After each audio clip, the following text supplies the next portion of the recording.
You know that feeling, right? That gentle, cool tap on your skin that says a storm is on its way?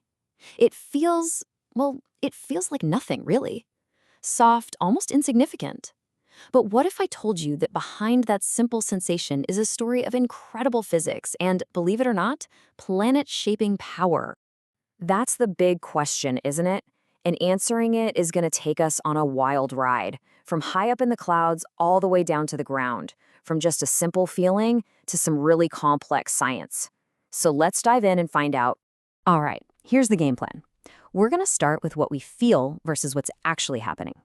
Then we'll get into the physics of a falling drop, figure out the actual force of its impact, see how that force literally shapes our world, and finally, we'll look at how our changing climate is actually making storms hit even harder.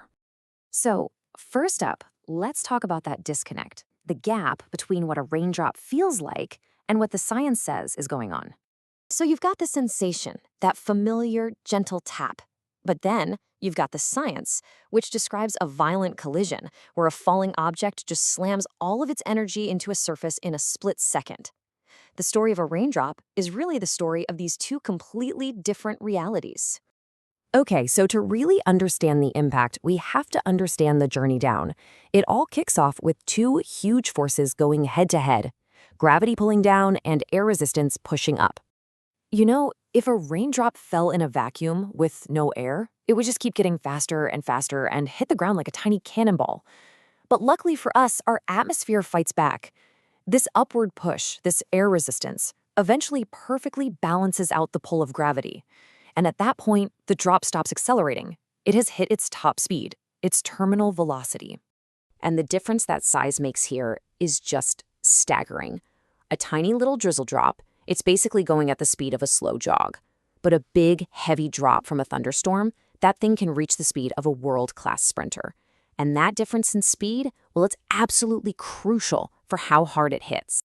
And speaking of size, it also completely changes something we all think we know about raindrops. Get ready for this. Yeah, forget everything you've ever seen in cartoons. The classic teardrop shape, it's a total myth. Little drops are pretty much perfect spheres, but as they get bigger and fall faster, the air resistance pushing up from below actually flattens their bottoms. So a big raindrop hurtling towards the ground looks a lot less like a tear and a lot more like a hamburger bun. Seriously.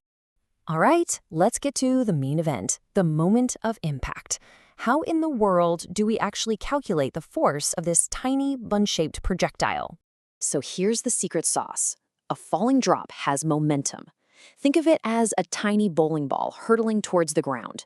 When it hits something, bam, all of that momentum has to go somewhere, and it disappears in an instant. This super sudden stop is what creates what physicists call an impulse force. And the faster that stop happens, the harder the hit. So what's the number? Let's crunch it.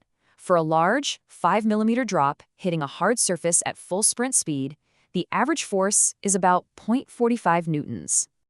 Now, I know what you're thinking. 0.45 newtons. That sounds like nothing. And for us, it is. We'd barely even feel it.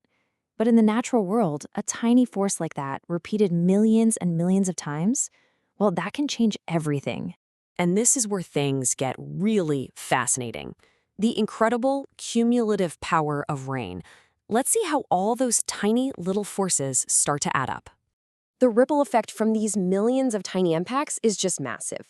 Every single drop kicks up little soil particles, that's called splash erosion, and over millennia, it carves entire landscapes.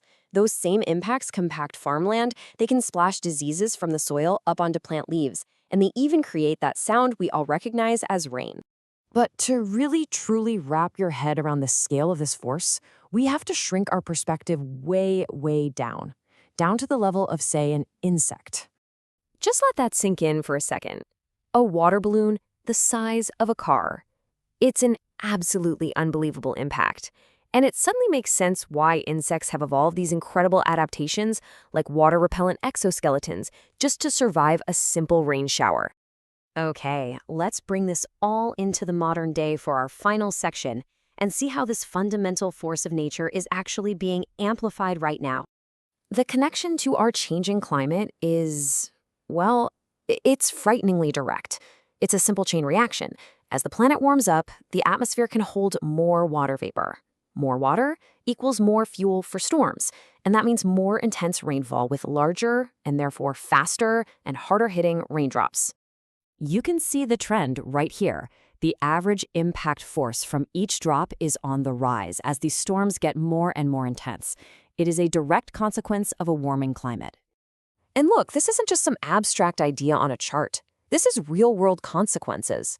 We're talking about faster erosion of our farmlands, more wear and tear on our roads, our roofs, our whole infrastructure, and a ton of stress on ecosystems that took eons to adapt to a certain kind of rainfall. So we've come full circle, haven't we? That gentle tap on your skin is actually the very end of a high-speed journey, delivering a tiny packet of force that, when you multiply it by billions and amplify it with a changing climate, literally shapes the world we live in. So it all comes back to that first feeling.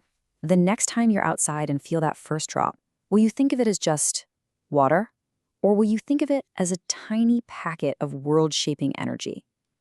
It's a powerful reminder that sometimes the very smallest things have the absolute biggest impacts.